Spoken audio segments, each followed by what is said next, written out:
If you follow me over on TikTok or Facebook, you know we recently started a massive conversation about family dynamics. I put out 2 videos talking about how both the golden child and the forgotten child can end up developing narcissistic traits or full-blown narcissism later in life. The comments section absolutely blew up. A lot of you were shocked. We usually think of the golden child as the one who gets spoiled and becomes a narcissist, while the forgotten child, or the lost child, is just the quiet one who slips through the cracks, but the psychological reality is much more complex. Today, we're going deep.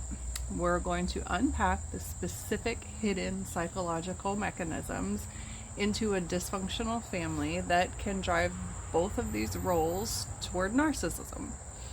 But before we dive in, let me say one thing very clearly. This is not a destiny.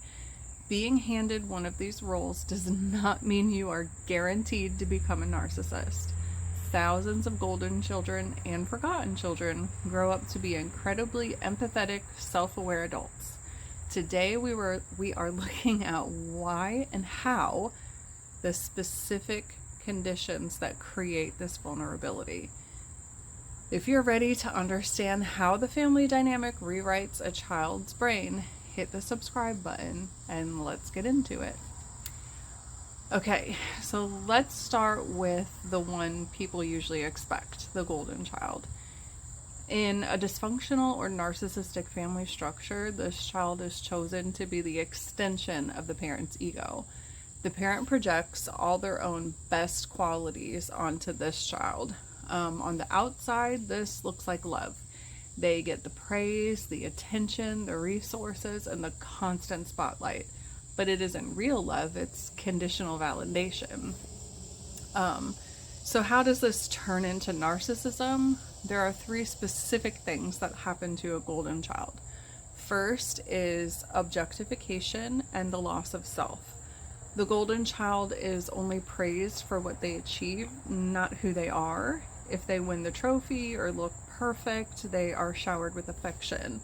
They learn early on that their true, authentic self has 0 value, but their performance has absolute value. To survive, they bury their true self and build a false self, a perfect, untouchable persona. This is the very core definition of narcissism. Second, they have a distorted reality and lack of boundaries. In these homes, the golden child can often do no wrong. If they mistreat a sibling, the parent excuses it. If they fail, the parent blames the teacher. They are given a false sense of entitlement and are explicitly taught that they are superior to others, especially their siblings. They never learn healthy boundaries or accountability, and this leads to a phenomenon that a lot of people don't talk about. Because the golden child knows they can do absolutely no wrong in the eyes of their parent, they frequently grow up to become the screw-up of the family. Think about it. When you are raised with 0 accountability, 0 consequences, and an inflated sense of entitlement, you don't build resilience. You don't learn how to handle failure, so when these golden children enter adulthood, they hit a wall. They struggle to manage their own lives. They rarely keep jobs because they think they're above the rules or they can't handle a boss correcting them. What happens next? They repeatedly move back home, completely relying on their parents, most often their mother, to bail them out of every financial, legal, or emotional mess they create. And the enabling mother will completely take care of them. She will infantilize them while simultaneously worshiping them. If anyone dares to speak the truth about the golden child's failures, the mother will fiercely defend them and ruthlessly shun the truth teller. She will cast out anyone who talks down on her golden child, and tragically, this includes her other children, the non-golden children. The siblings are forced to watch this screw up get rescued, funded, and fiercely protected, while they are pushed away just for pointing out reality. When this child becomes an adult, they enter the real world expecting the same unconditional worship and rescue. When the world doesn't give it to them, their fragile false self is threatened. To protect it, they double down on grandiosity, entitlement, and manipulation. They become the classic grandiose narcissist who believes the world owes them a living. Now, let's talk about the twist that caught so many of you off guard on TikTok and Facebook: the forgotten child, also known as the lost child. If the golden child is suffocated by attention and enabling, the forgotten child is starved of it. They learn that the safest way to survive the chaos of a dysfunctional home is to blend into the wallpaper. They don't cause trouble, they don't make demands, and as a result, their emotional and sometimes physical needs are entirely ignored. How does profound neglect lead to narcissism? It doesn't usually lead to the loud, bragging, grandiose type. Instead, it breeds covert or vulnerable narcissism. Here is the specific trajectory for the forgotten child. First, the weaponization of fantasy. When a child is chronically neglected, they have to self-soothe. Because no one in the real world is validating them, they retreat into an intense internal fantasy world. In this fantasy world, they aren't ignored. They are special, unique, misunderstood geniuses or secret heroes. Over time, this rich fantasy life hardens into an internal sense of superiority.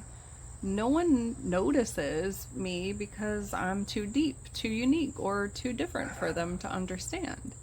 Second, the deep-seated resentment and victimhood. Watching a sibling get everything, watching them get bailed out over and over while you get nothing, breeds a massive, quiet ocean of resentment. The forgotten child internalizes a core belief of the world owes me.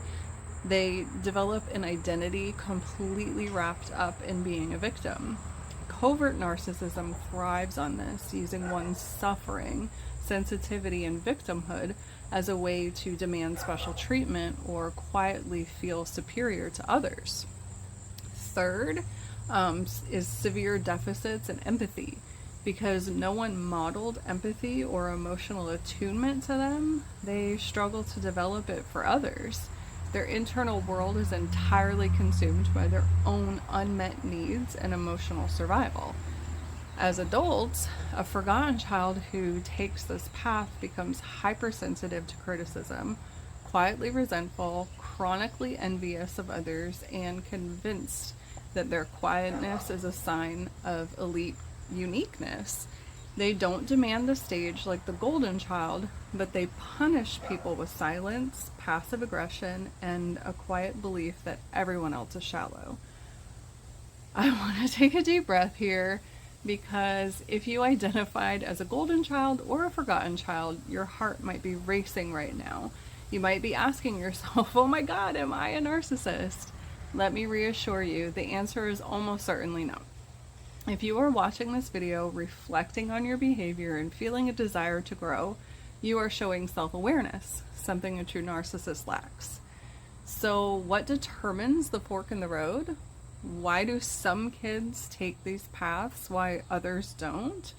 Psychology tells us it comes down to a few major protective factors. The presence of a safe adult. Often all it takes is one person to disrupt the toxic family narrative. A grandmother, an aunt, a teacher, or a friend's parent who looks at the forgotten child and says, I see you, you matter. Or looks at the golden child and holds them gently accountable. That one anchor of clean reality can save a child's development. Then there's the inherent temperament. Children are born with different baseline temperaments. Some kids are naturally highly sensitive and highly introspective. Instead of building armor like grandiosity or resentment, they process the pain as grief. Grief allows for healing. A narcissistic defense mechanism does not. The moment of awakening. Many golden and forgotten children hit a wall in young adulthood. Their relationships fail or they experience a crisis, and instead of blaming the world or running back to a parent to bail them out, they choose the hard path of therapy, self-reflection, and breaking the generational cycle. The takeaway here is that narcissism is fundamentally an injury to the soul. It is a desperate defense mechanism built by a child whose environment wouldn't let them just be human. The golden child was forced to be perfect and completely enabled into helplessness. The forgotten child was forced to be invisible. If you grew up in one of these roles, the work now is about stripping away the armor. If you were the golden child, it's learning that you are worthy of love even when you fail, and that true strength comes from taking accountability for your own life. If you were the forgotten child, it's learning that you don't have to be invisible anymore, and your pain doesn't make you better or worse than anyone else. It just makes you human. I want to hear from you in the comments. Did you have a golden child sibling who became the family screw up, or were you the one caught in that enabling cycle? Let's keep this conversation going. Don't forget to like this video if it gave you some clarity. Share with somebody who needs to hear it. For me personally, the reason why I made this video is because my ex is that forgotten child. And he became, he's not the classic narcissist. He does not have every narcissistic trait. But there's definitely narcissism. He was the forgotten child. He grew up in a very rough household. His mother and real father and stepfather were drug addicts. His real father exited his life before he can even remember him being there. They grew up really, really rough, not really knowing where they were going to live. At times they live in like tents in people's backyards. He was a rambunctious child, ADHD, things like that. And this was in the 80s when people really didn't know how to deal with that. And with his parents being on drugs, they didn't want to deal with that. So they would send him away to his grandma's house, and he always just felt like he was thrown away. And still to this day, he's 46 years old, and even some of the last conversations I had with him, he talks about that. He talks about how he wasn't special. He was the kid because his parents have other children in the home, but he was the one who was sent away. And he holds a lot of resentment for that. Both his mom and stepdad have passed away, and he never was able to get over that hurt and resentment from it.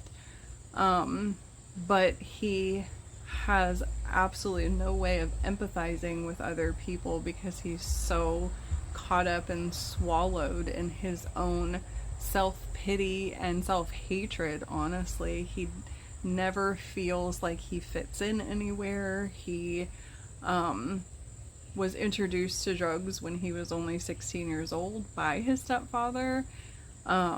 Pretty hard drugs at that, and immediately became an addict and spent the next 10 years of his life really, really hard into drugs. And then went to prison for 7 years. But he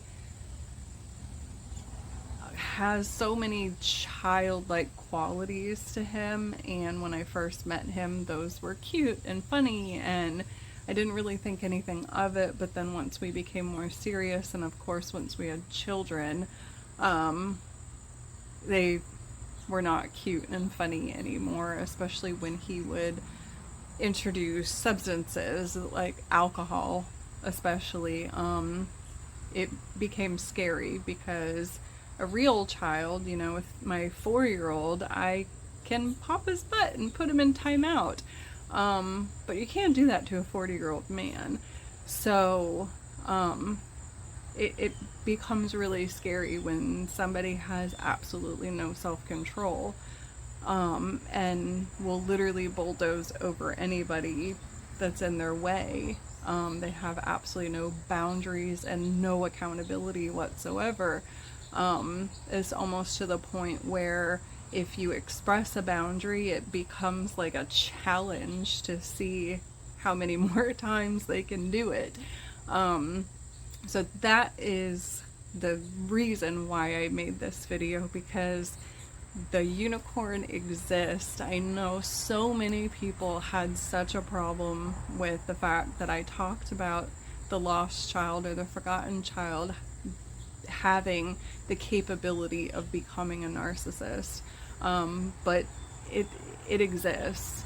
And I just want to preface again that just because somebody was the golden child, just because somebody was the forgotten child, does not mean that they are going to turn into a narcissist. There are many, many, many, many factors that go into it, and we can overcome those things.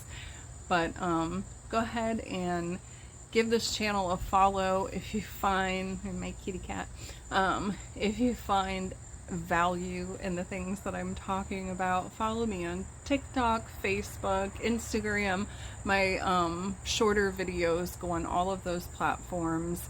And what I've been doing for the past 2 weeks now, this is brand new. I've been taking just kind of the topics that seem to push people's buttons, the topics that people seem to comment the most on, but especially the ones where people tell me that I'm wrong or I'm crazy or, you know, complain about. I want to dive deeper into those things and let everybody know that I'm not just like a person who's making stuff up to like get popular on the internet. I actually have a stake in this. I am almost a year free from my abusive narcissist. August 31st will be a year that he has been physically out of my life, but it has honestly only been since the 5th of July of this year that I have been completely no contact with him. He is currently in jail and looking at some pretty good prison time for drug charges. So I have filed for divorce, and I'm just looking forward to this next chapter in my life and my kids' lives, and for us to continue to heal. I've done a lot of work over the last year. I am in school to get my degree in social work, so I'm not just talking out of my tail.